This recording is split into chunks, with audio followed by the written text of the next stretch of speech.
Amém. Por favor, eu convidaria você a abrir a sua Bíblia no livro de Gênesis. Livro de Gênesis, capítulo de número 3, a partir do versículo de número 7.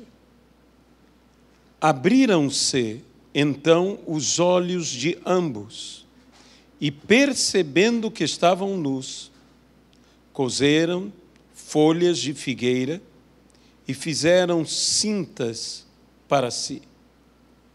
Quando ouviram a voz do Senhor Deus, que andava no jardim pela viração do dia, esconderam-se da presença do Senhor Deus, o homem e a sua mulher, por entre as árvores do jardim. E chamou o Senhor Deus ao homem e lhe perguntou: onde estás?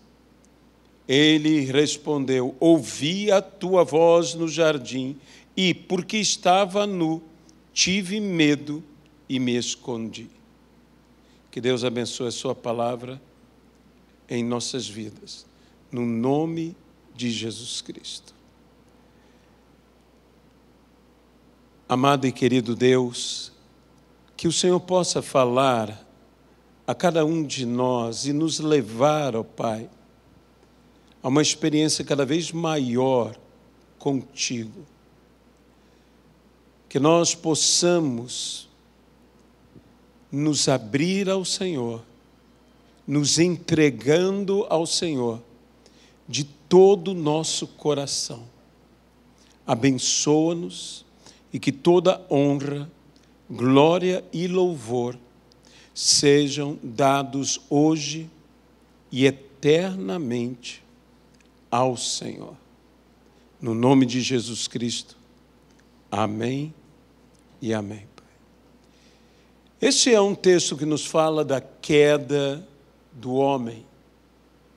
Texto que é estudado desde a nossa prática de escola bíblica dominical, quando crianças, na igreja. Todos nós conhecemos bem a narrativa deste momento em que homem e mulher caíram, pecaram.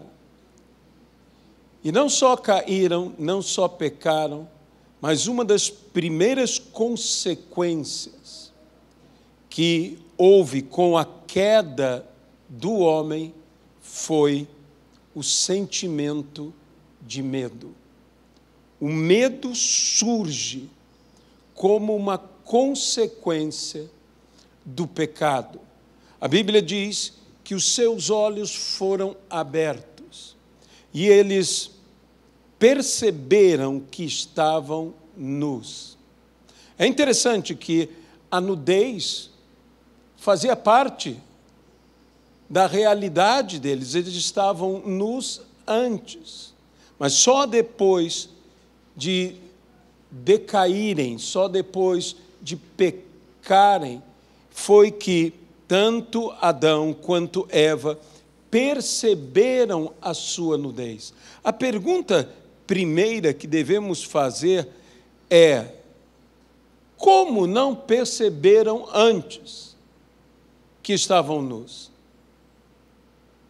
O que aconteceu com Adão e com Eva para que eles olhassem e se vissem diferentes? O que eles perderam? O que foi removido? O que lhes impedia de ver a nudez? O que havia em Adão e havia em Eva? A Bíblia nos diz: todos pecaram e destituídos estão da glória de Deus. Adão e Eva, o primeiro casal, estavam cheios da glória de Deus. Aliás, O próprio homem, a Bíblia diz que ele foi criado e ele é a glória de Deus. De maneira que, quando eles pecam, algo caiu deles, algo perderam. Quando a Bíblia diz destituídos foram, uma das maneiras de se traduzir é despidos foram. Despidos foram da glória de Deus. Eles estavam revestidos de glória, eles tinham, imaginemos até mesmo, um brilho de glória, algo excelente, algo maravilhoso, mas quando eles pecam pela desobediência, porque muito se fala, qual foi o pecado? E a primeira coisa que nós temos de observar é que o homem não obedeceu o que Deus lhe disse. De modo que o pecado do homem, nós podemos chamá-lo de o pecado da desobediência. E desta forma, pela sua desobediência, e na desobediência há uma rebelião, o homem se rebela contra a vontade de Deus, e o homem assim perde, ele se despe, ele é destituído da glória de Deus que havia em seu próprio ser. Então, de repente, um olha ao outro e vem diferente. Imagine você que eles se viam e, de repente, eles não mais veem algo que eles anteriormente viam. Eles perderam a glória. Deus, então, vai ao jardim, na viração do dia que o Senhor buscava ao homem na viração do dia. E é por isso que, inclusive, o dia para o povo judeu é contado da viração do dia em diante. Então, é até as 18 horas de um dia, é a duração do dia até as 18 horas do outro dia. E algo que há, e até mesmo é pesquisado, é que existe um sentimento misto de melancolia e de nostalgia na viração do dia. Quando eu ou você ou qualquer outra pessoa nos colocamos a observar o pôr do sol, a observar a viração do dia, o final do dia, existe um sentimento melancólico e nostálgico. E eu suponho, agora a Bíblia não fala isto, eu suponho que isto é saudade da comunhão com Deus. Há algo na natureza humana, há algo em todo homem que ele almeja aquela comunhão que havia no jardim do Éden. Nós temos saudades do jardim.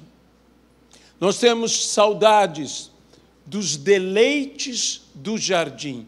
A própria palavra Éden significa lugar de deleites, lugar de prazeres.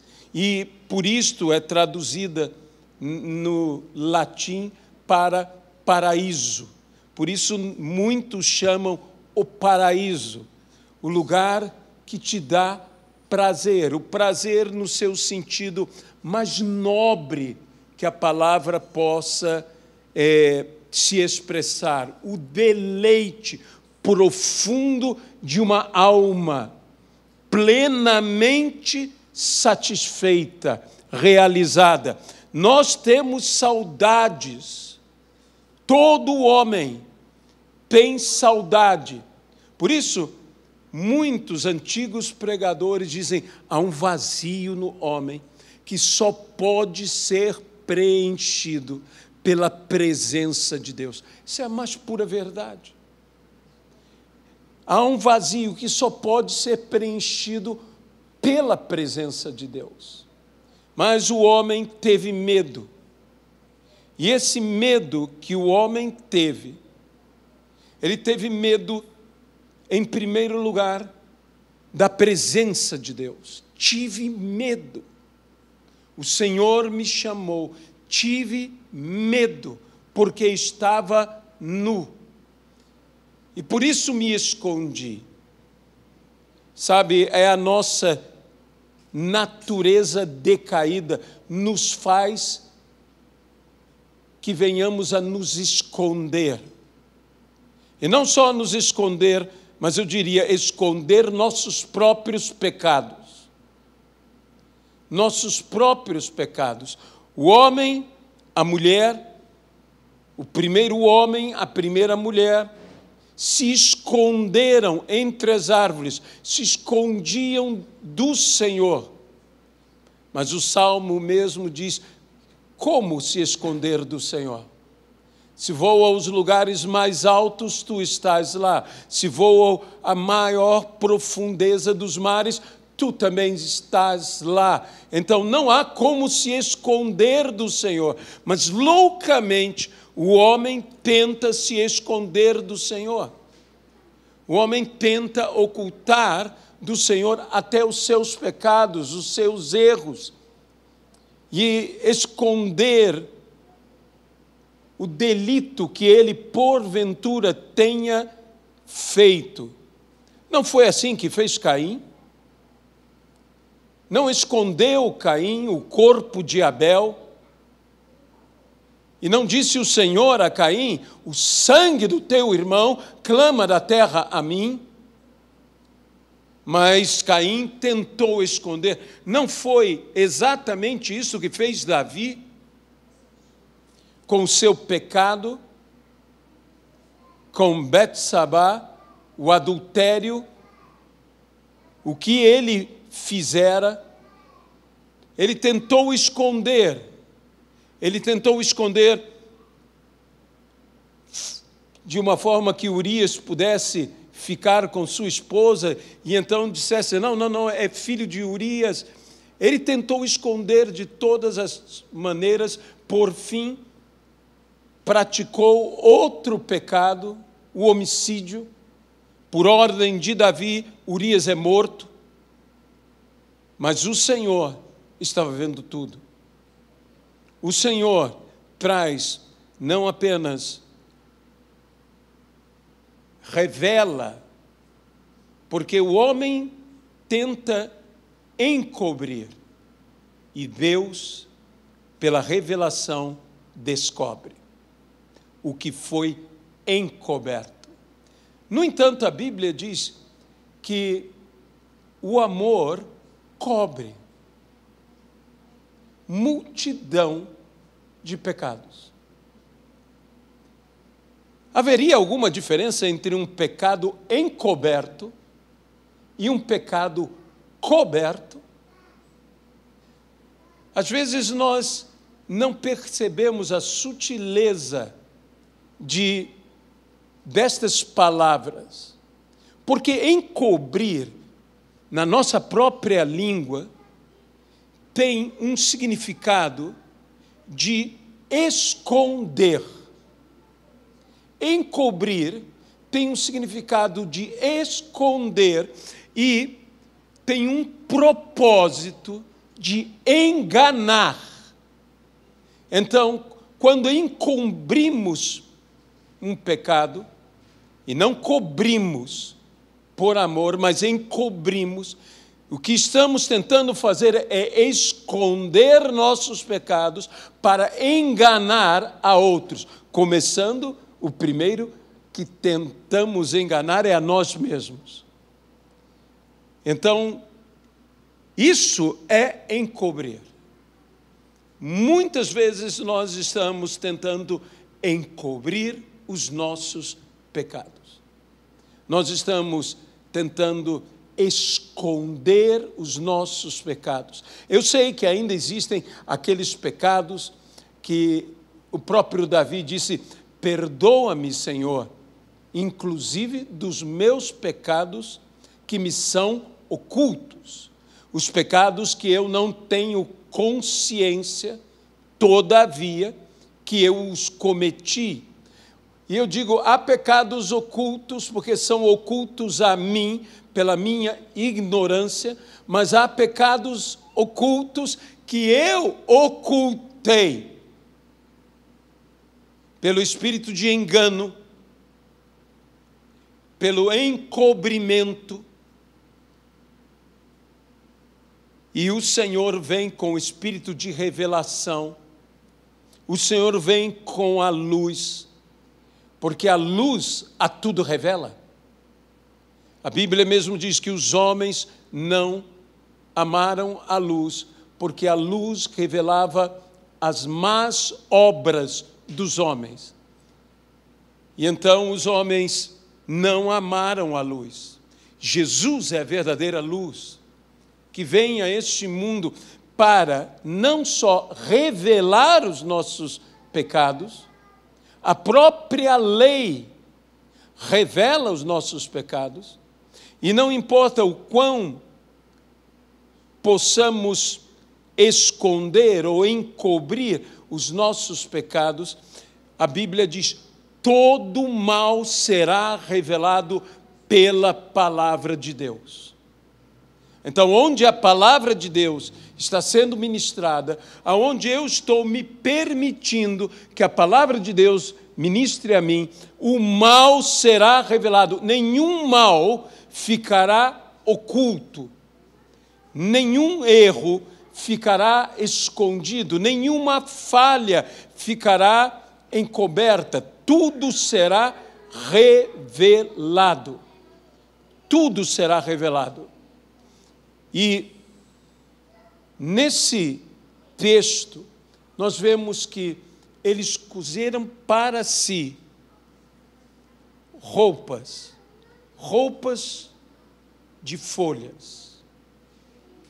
Folhas que logo, logo perderiam a condição de esconder. Assim é que ocorre com tudo que tentamos encobrir, esconder, enganar. É efêmero.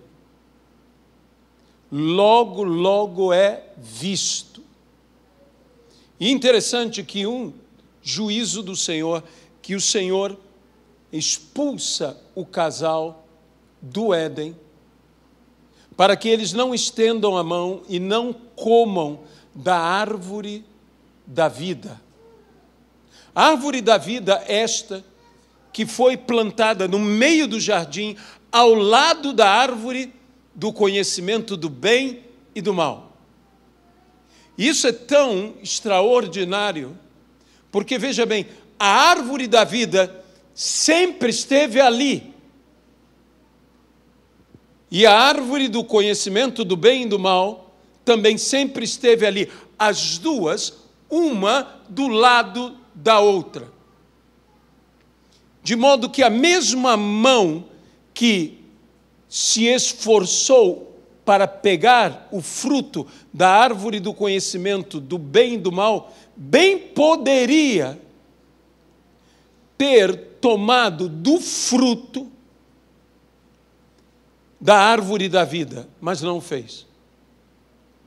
A Bíblia fala em outros textos como quando as bênçãos e as maldições foram proclamadas para o povo de Israel, para que o povo de Israel tivesse consciência das bênçãos e das maldições, no vale da decisão, diante de dois montes iguais, o monte da bênção e o monte da maldição, Deus então disse: eis que ponho diante de vós dois caminhos, um de morte e outro de vida.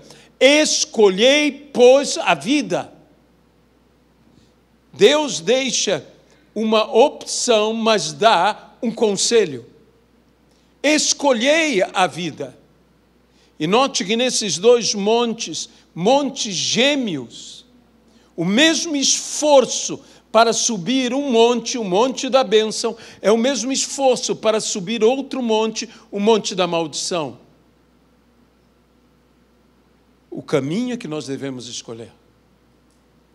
Nós estamos no vale da decisão. E quando o Senhor expulsa o casal, não o expulsa por estar irado ou indignado com o homem. Havia, da parte do Senhor, misericórdia, compaixão, amor, tanto que a promessa é feita que a semente da mulher viria. A promessa de redenção é colocada. Então, por que Deus expulsa? Que sentimento moveu Deus para expulsar o primeiro casal do Éden, para não permitir que eles continuassem no jardim do Éden? Eu diria a você que eles foram expulsos por amor. Isso não é expulsar por indignação ou mesmo juízo. O juízo foi proclamado, mas Deus, mesmo no juízo, continuava amando o homem. E se o homem trouxesse a sua natureza, a imortalidade, Jesus não poderia se fazer homem para redimir o homem. Porque era necessário que o homem fosse mortal, para que Jesus, se fazendo homem, Deus se fazendo homem, morresse na cruz do Calvário e nos redimisse pelo derramamento do seu sangue e nos trouxesse reconciliação com o Pai por todo o seu sacrifício, por toda a sua entrega, sendo Ele fiel e fiel até a morte e morte de cruz. Para todos aqueles que nele creem, não pereçam, mas tenham, esses sim, tenham a vida eterna. De modo que Deus posterga ao homem o estender a mão para viver eternamente. Para que o homem viva eternamente, não em pecado, mas viva eternamente em santidade. Viva eternamente salvo. Porque a graça, a mesma graça que nos salva, pois a Bíblia nos diz que nós somos salvos pela graça de Deus, mediante a fé em Jesus Cristo. A mesma graça que me salva é a graça que me santifica. Se não houver uma obra de santificação, não houve uma obra de salvação. Pois o Senhor Jesus é Senhor. E Deus é santo. E esse senhorio do Senhor, nosso Deus, exige de nós santidade. Inclusive, por sermos filhos, já que, pela graça de Deus, fomos feitos filhos de Deus, crendo no nome de Jesus Cristo, nome esse pelo qual somos nós salvos. A Bíblia nos diz: sede santos, porque o vosso Pai é santo. Se eu sou filho, eu tenho que manifestar em minha vida a santidade de meu Pai. Eu preciso manifestar. Mas agora, volto a este particular. O homem teve medo medo de Deus. Aqui, em momento nenhum, fala-se de um medo, de um juízo ou de um castigo. Mas ele teve medo de mostrar-se decaído ao seu Criador. O homem teve medo. Note que aqui, todavia, não havia a consciência plena do que é o castigo.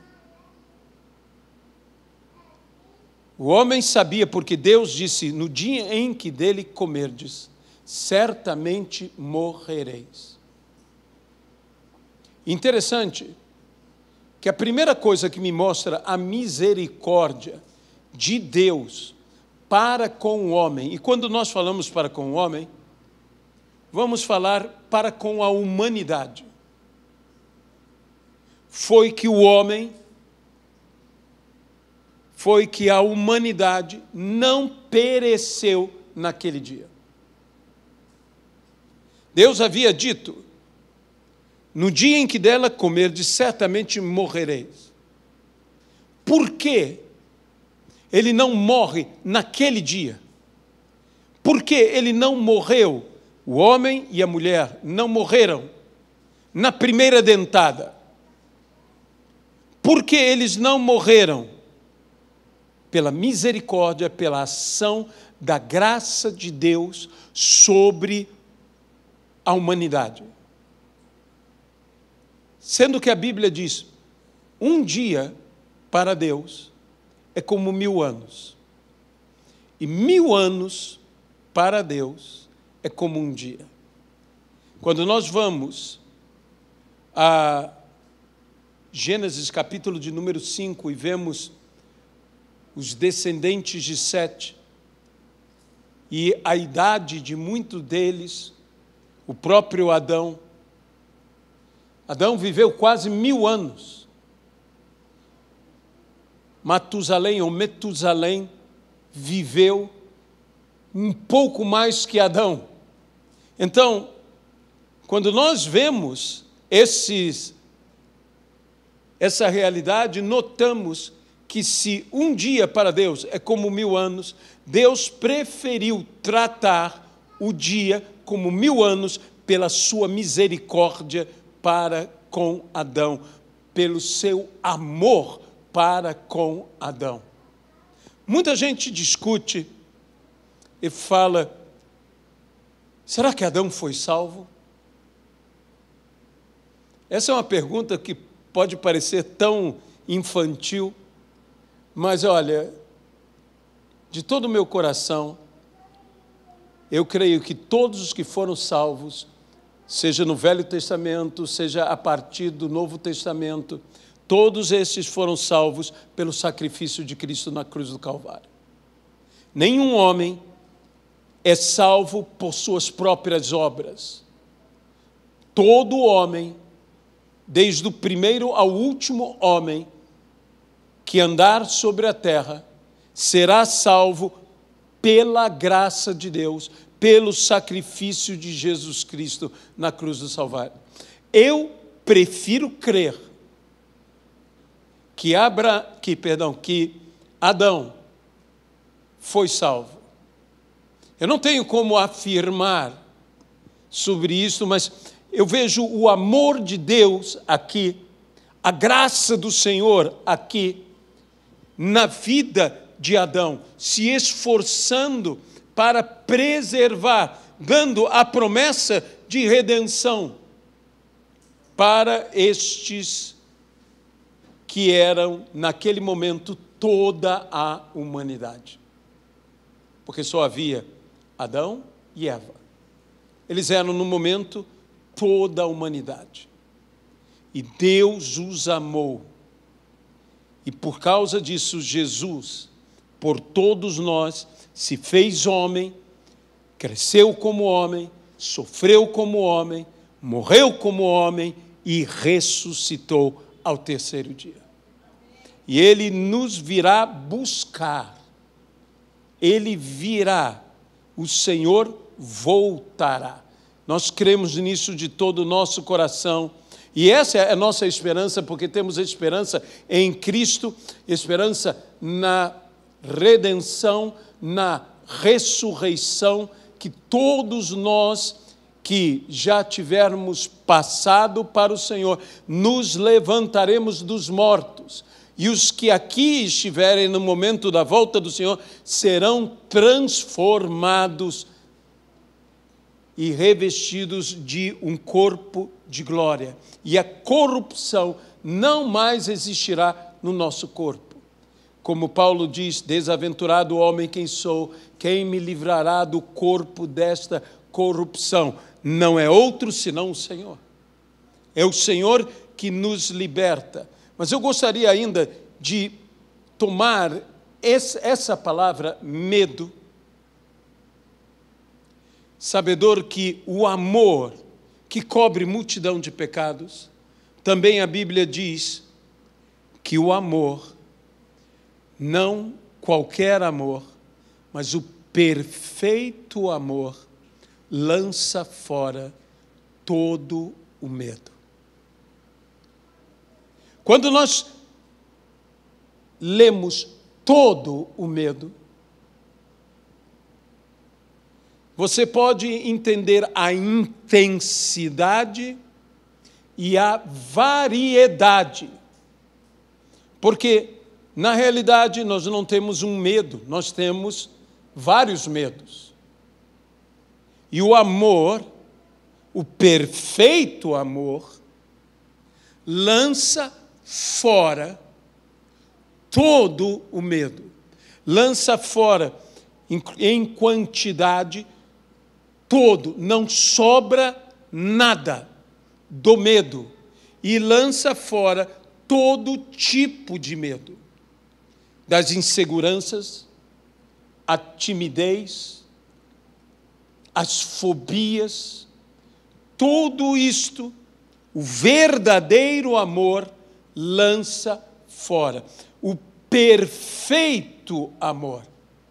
E o perfeito amor não é meu, o perfeito amor não é teu, o perfeito amor é daquele que nos amou de tal maneira que deu o seu Filho unigênito para todo aquele que nele crê, não pereça, mas tenha vida eterna. Perdão. Este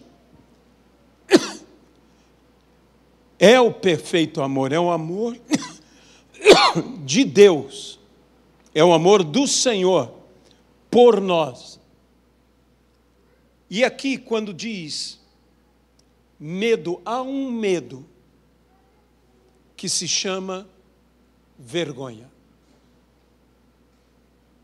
E é um medo que todos nós precisamos ter para chegar ao arrependimento. Vergonha.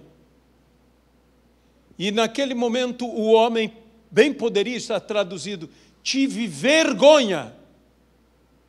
E por isso eu me escondi. Tive vergonha de ti. Estavam nus. Marido e mulher. E desde quando isso é um problema para um casal casado, não por outro, que foi o ministro do seu casamento, senão o próprio Deus? A nudez, para eles, não era um problema. Por que fizeram uma roupa para si? Que sentimento era este, que após o pecado, um sentimento de vergonha, se não havia outros olhos de outras pessoas a verem tanto o homem quanto a mulher, e somente os olhos deles a verem um e o outro?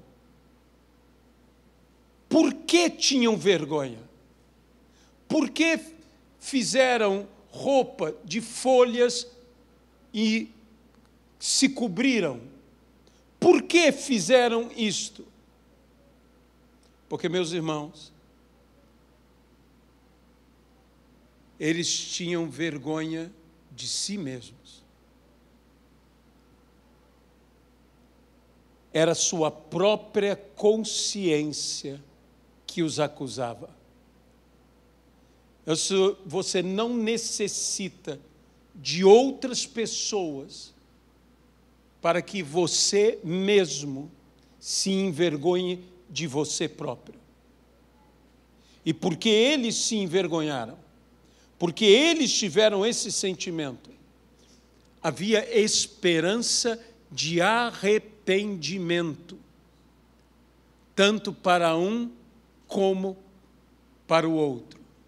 Eles tinham todas as condições de arrependerem-se, porque a consciência os acusava. E a Bíblia também nos diz que nós devemos viver de uma forma tão digna do Evangelho, que a consciência não nos possa acusar. Que tenhamos uma consciência livre de acusações. Porque esse acusador não é o diabo.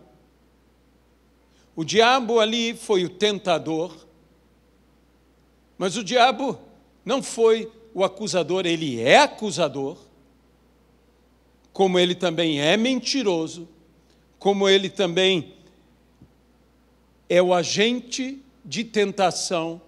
O diabo é tudo isto, mas naquele momento a acusação vinha da própria consciência do homem. E nós precisamos permitir que o Espírito Santo, nos convencendo do pecado, do juízo e da justiça, possamos ser perdoados, confessando os nossos pecados, pois a Bíblia diz, se confessarmos os nossos pecados, Ele é fiel e justo para nos perdoar os pecados e nos purificar de toda injustiça. Nós encobrimos, Deus descobre para depois cobrir. Cobrir pelo seu sangue.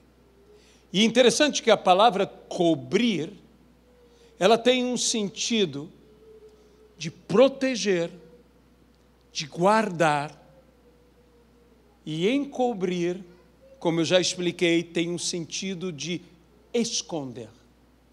Parece-nos sinônimos, mas de fato não são. Deus fez para o homem não algo para encobrir, mas para cobrir. Lhe fez roupa de pele de animais. Para quê? Para cobrir o homem.